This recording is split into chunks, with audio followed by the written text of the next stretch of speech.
Hola a todos, bienvenidos a un nuevo video de electrocardiograma. Un saludo de mi parte de paz y bien. Hoy veremos sobre extrasístoles supraventriculares. Entonces diremos a qué llamamos extrasístoles supraventriculares, que es un latido prematuro de origen supraventricular. ¿Qué quiere decir?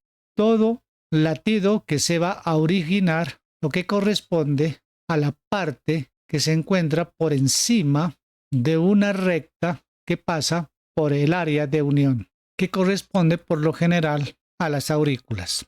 Eso es lo que corresponde a las extrasístoles supraventriculares. Entonces, si nosotros encontramos una extrasístole que se origina en este lugar, va a llegar al área de unión y a través del área de unión va a utilizar tanto a la rama izquierda como a la rama derecha. O sea, utiliza el sistema de conducción para despolarizar a los ventrículos. Esto hace que se presente una onda P negativa. Esa onda P negativa, la cual es prematura. ¿Por qué sabemos que es prematura? Primero, si nosotros nos damos cuenta, aquí tenemos una P y un QRS. Aquí tenemos una P y un QRS. Aquí tenemos una P y un QRS. Pero aquí siempre vamos a encontrar este segmento que va desde el final de la repolarización hasta el inicio de la onda P. Este intervalo siempre va a haber en todos los latidos normales. Pero en este caso no lo hay. Se presenta aquí la P, que es negativa. Esa P negativa es la que identifica un latido prematuro que se origina pues en la zona supraventricular. Aquí lo podemos ver de una manera un poquito más ampliada, esta P que es negativa, y es negativa porque es retrógrada, o sea, que se aleja. Al alejarse va a generar una P negativa. Entonces, si miramos este otro electrocardiograma, aquí tenemos una P y un QRS. Aquí tenemos una P y un QRS. Y aquí tenemos el segmento entre la T y la P. Aquí tenemos la onda T y aquí tendríamos que tener el segmento, pero no lo tenemos el segmento. Tenemos la extrasístole supraventricular, en donde vamos a ver una onda P distinta. A esta P siempre se la va a llamar P'. Y es prematura porque en realidad si nosotros miramos el intervalo PP aquí, el próximo intervalo PP sería en este lugar, pero ya no existe, sino que se presenta antes una P distinta y negativa. Y esto es lo que identifica un latido prematuro de origen supraventricular. Otro asunto es en qué parte exactamente se presentan estas extrasístoles supraventriculares. La verdad es que no es una regla general, sino una aproximación. No hay manera de saberlo. Solamente podríamos deducir las que se presentan alrededor del área de unión. Si las extrasístoles supraventriculares se presentan en el área de unión, aquí miramos que el eje se aleja. Y si se aleja, se va a acercar a BR. Y entonces tendremos en ABR una onda P positiva, pero un QRS predominantemente negativo. Pero si la miramos en D2, miramos que el eje se aleja. Entonces miraremos que se presenta una onda P negativa y un QRS predominantemente positivo. Y si miramos en las demás derivadas, pues más clarito pues se mirará entonces en las derivadas de el área inferior, o sea, de la base del corazón, donde está en D3, ABF y D2. Esto solamente se podría deducir cuando las extrasístoles se presentan cerca o alrededor del área de unión, o sea, del nodo auriculoventricular. Miremos esta. Aquí tenemos una P y un QRS. Aquí tenemos una P y un QRS. Aquí tenemos una P y un QRS. Aquí tendremos el segmento entre la T y la P. Y aquí está el segmento. Aquí tenemos la T y aquí tendríamos que tener el segmento, pero no tenemos, sino que lo que tenemos es una onda T negativa. Y esta onda T negativa es una extrasístole supraventricular.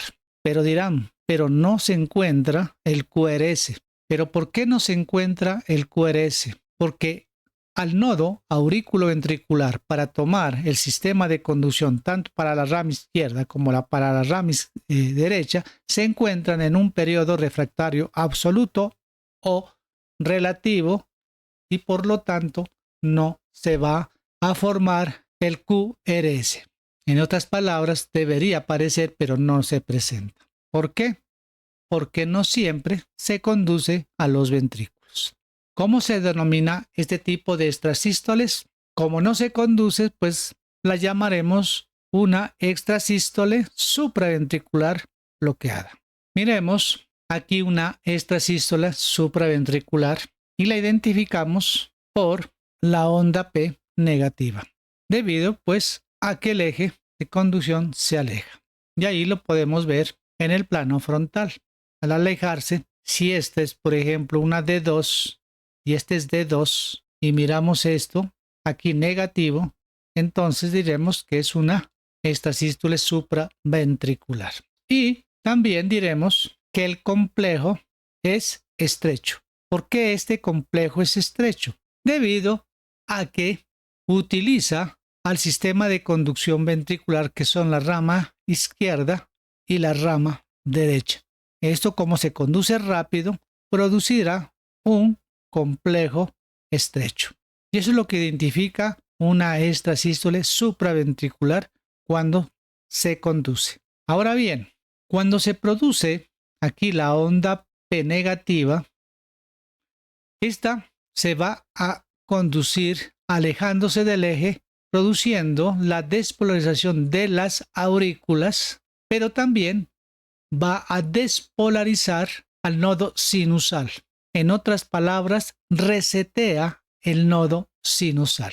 Si aquí tenemos la onda P y aquí tenemos una onda P, aquí resetea la onda P, inicia un nuevo ciclo hasta comenzar otro nuevo ciclo cuando se active de nuevamente el nodo sinusal.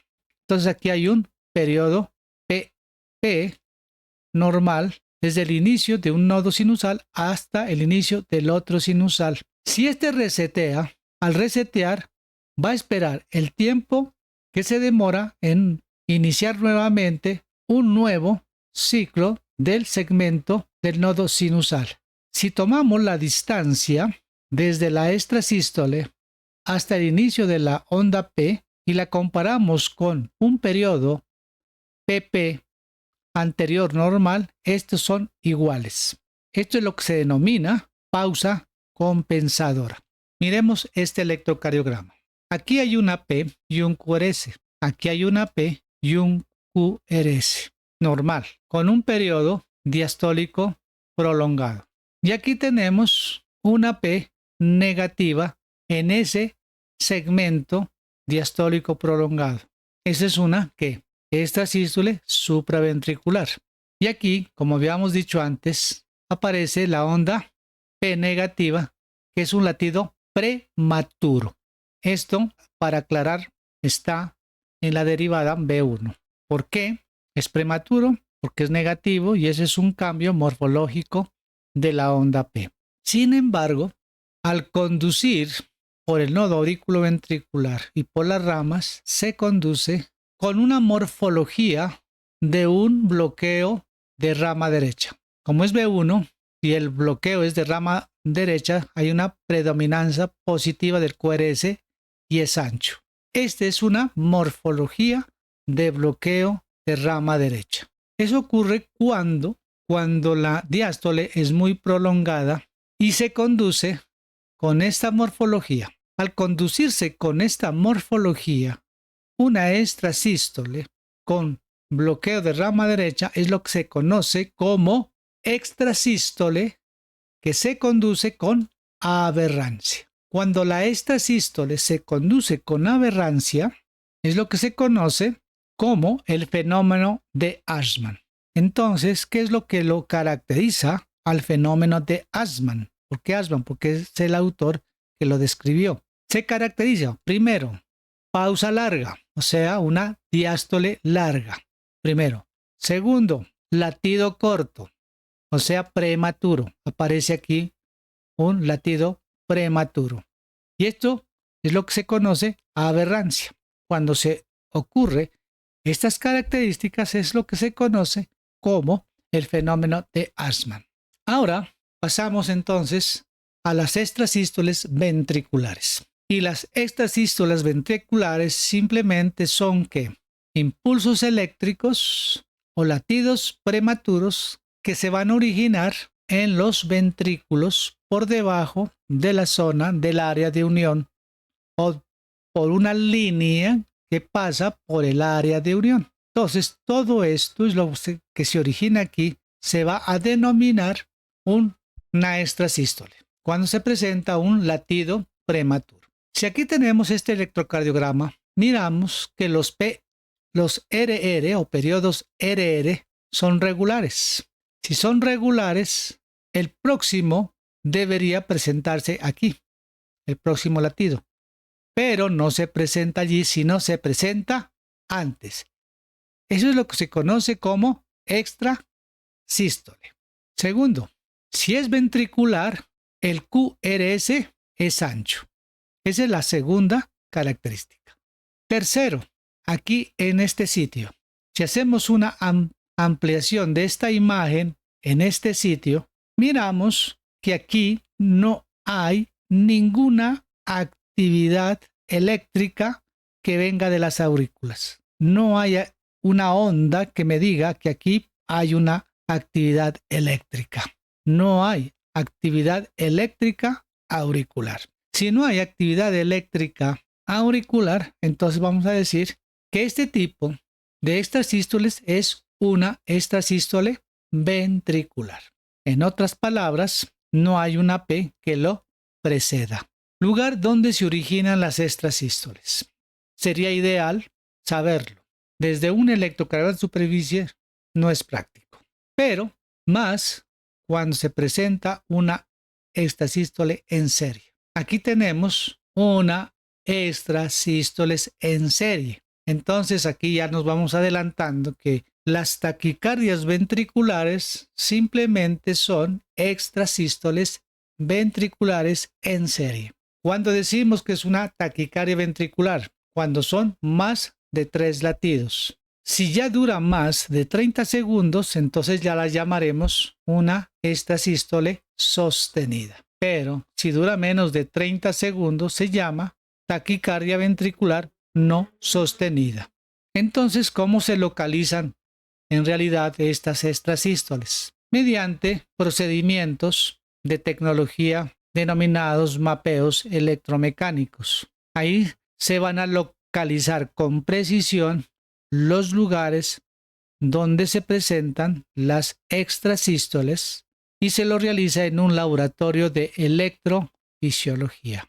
Y las ablaciones se las van a realizar por radiofrecuencia. Sin embargo, desde el principio del siglo XX hay signos que nos pueden sugerir dónde pueden encontrarse las extrasístoles en los ventrículos. Y aquí tenemos la primera morfología. Si esta es una extrasístole, pero en B1, y tiene predominancia negativo, decimos que tiene una morfología de bloqueo de rama izquierda. Si la morfología es del bloqueo de rama izquierda, diremos que hay un bloqueo en el ventrículo derecho. Pero si encontramos en la misma derivada B1, donde hay unas extrasístoles con predominancia positiva, EQRS positivo, diremos que tiene una morfología de bloqueo de rama derecha. Si la morfología es de bloqueo de rama derecha, diremos que la extrasístole ventricular muy probablemente se origina en el ventrículo izquierdo. Como lo dice, es aceptable, pero no es norma de fe. Pero sí nos podemos aproximar donde posiblemente se localicen las extrasístoles ventriculares. Ahora bien, entonces aquí tenemos una derivada en B1 y aquí tenemos una extrasístole predominancia del QRS que es positivo. Entonces diremos que tiene morfología de bloqueo de rama derecha. Entonces posiblemente esta extrasístole se puede presentar en el ventrículo izquierdo. Aquí tenemos B1, aquí ya no es solamente una extrasístole, sino una taquicardia ventricular. Y en B1 tenemos predominancia positiva, y al tener predominancia positiva, diremos que es un bloqueo de rama derecha. Y si es de bloqueo con morfología de rama derecha, tendrá un origen del ventrículo izquierdo. Cuando la morfología es de bloqueo de rama izquierda, tiene más valor y corresponde al ventrículo derecho. Aquí tenemos B1, aquí tenemos un bloqueo con morfología de bloqueo de rama izquierda, porque es negativo. Entonces diremos que tiene un origen del ventrículo derecho. Cuando el eje se dirige hacia abajo, quiere decir que en las derivadas inferiores, aquí es positivo y aquí es positivo, derivadas positivas. La perpendicular es ABL y se dirige hacia abajo. Cuando la morfología es de esta manera, diremos que el origen es en el tracto de salida del ventrículo derecho y se dirige hacia abajo. El eje inferior viene desde arriba. Cuando la morfología de la extrasístole tiene bloqueo de rama derecha, es menos claro. Aquí tenemos en B1 predominancia positiva. Si es predominancia positiva, decimos que tiene morfología de rama derecha. Y si es de rama derecha, diremos que está en el ventrículo izquierdo. Y miramos aquí a BL, la perpendicular de D2, que el eje va hacia arriba. Si va el eje hacia arriba, en las derivadas de 2, de 3 y ABF, aquí negativo, negativo y negativo, el eje en derivadas inferiores y la perpendicular va hacia arriba, este eje se aleja de la pared.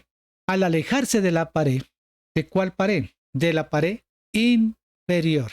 ¿Y dónde está la pared inferior? En D2, D3 y ABF.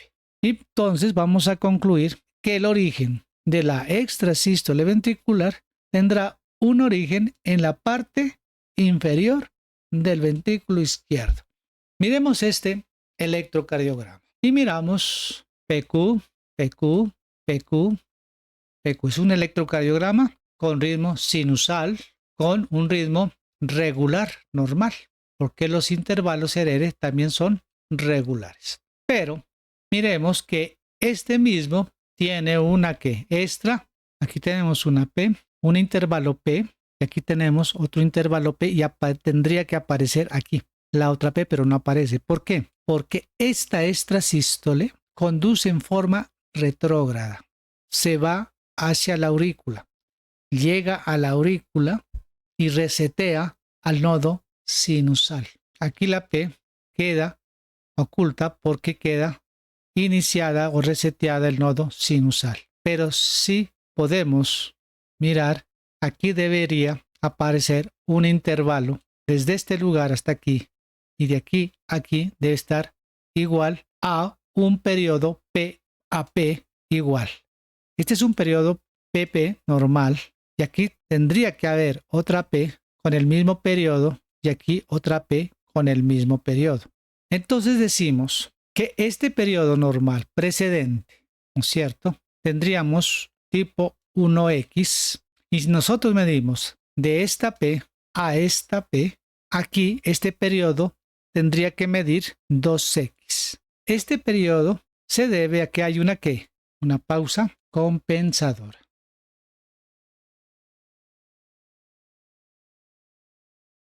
Si miramos este electrocardiograma de la extrasístole ventricular, muchas veces sí podemos identificar a una P.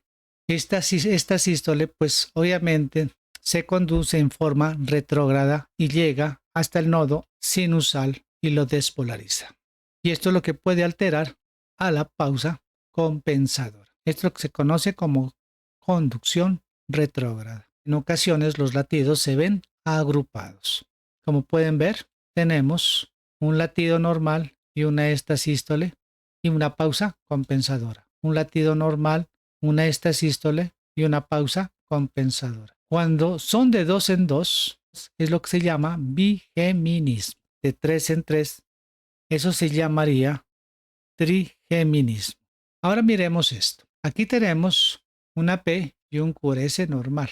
Y aquí tenemos una extrasístole. Si estas extrasístoles fueran iguales en todos, diríamos que tiene un solo foco. Y si tiene la misma morfología, sería simplemente una extrasístole ventricular con morfología bloqueo de rama derecha, que se encuentra en el ventrículo izquierdo. Eso sí se repite en todas. Sin embargo, miremos este. Aquí se presenta normal el latido y aquí se presenta una extrasístole con una morfología diferente a cada primer foco. En otras palabras, tiene diferente morfología esta con esta. Y al tener esa morfología, vamos a decir que ya es un segundo foco diferente de la extrasístole. Eso es lo que se denomina las extrasístoles ventriculares multifocal. Y entre más morfologías diferentes se puede encontrar, obviamente el pronóstico es mucho más reservado, mucho más malo. Bueno, hasta aquí nomás el video sobre las extrasístoles ventriculares. Para la próxima veremos algo que no es muy común, pero sí es muy novedoso contarlo. Son la parasistolia ventricular. Eso será para el próximo video. Muchas gracias y hasta la próxima.